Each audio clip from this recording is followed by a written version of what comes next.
Good morning, Athi. Good morning with the viewers. First of all, Athi, we just want to apologize to the general public. We understand the outcry from the parents. It's completely understandable.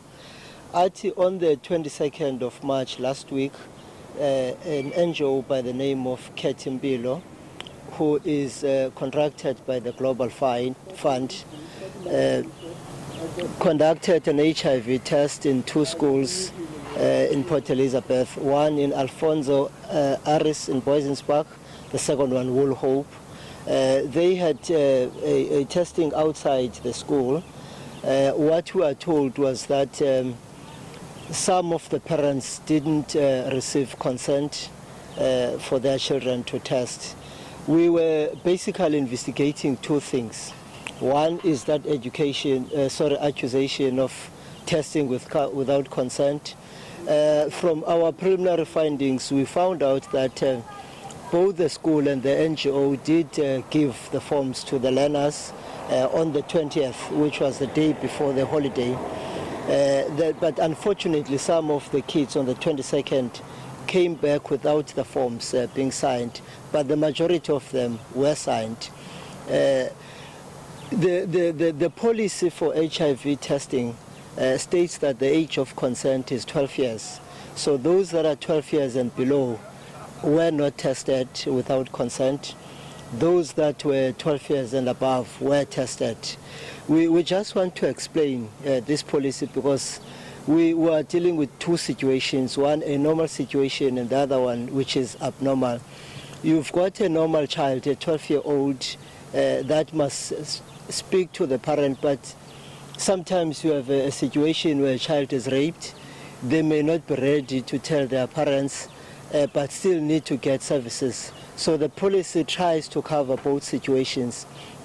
Secondly, we're investigating the issue of where the results are announced in public, because there was also that accusation. In that one, we must say that we did find that the NGO did not comply to normal confidentiality standards, where a person is supposed to be in a single private room.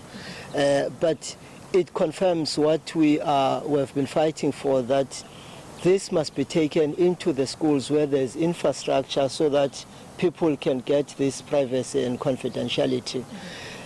Lastly, Athi, one of the parents who was shocked and who I think rightfully so, his child, who's 18-year-old, came back at school and said they were found to be HIV positive.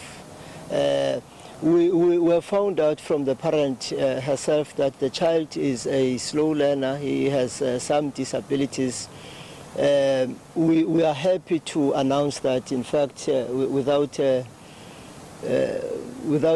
lowering our standards for ethics, the child himself was not HIV positive. In fact, he is negative. So we're happy to announce that. But out of the 101 children that were tested, only 1 was found to be positive, and that one is a girl. Now, obviously the public wants to know, this NGO, is it going to be held accountable? Why did they do it in the manner in which they did it? Athi, the NGO is going to be held accountable, even though in terms of the law they did not breach. They breached the confidentiality part, which we have said from now on they must refrain from conducting tests until those standards are met. But in terms of generally conducting the test and complying to making sure that parents are made aware, they did comply. Lastly, Vuyisa, before I let you go, what happens to the pupils? Have they received any form of counseling after this incident? Athi, what is good about the whole situation is that the NGO itself does have counselors, social workers, who are now in the process of providing those services to the learners. But also in the meeting, the Department of Education did commit to sending their psychologists to the school so that we can be able to rectify the situation.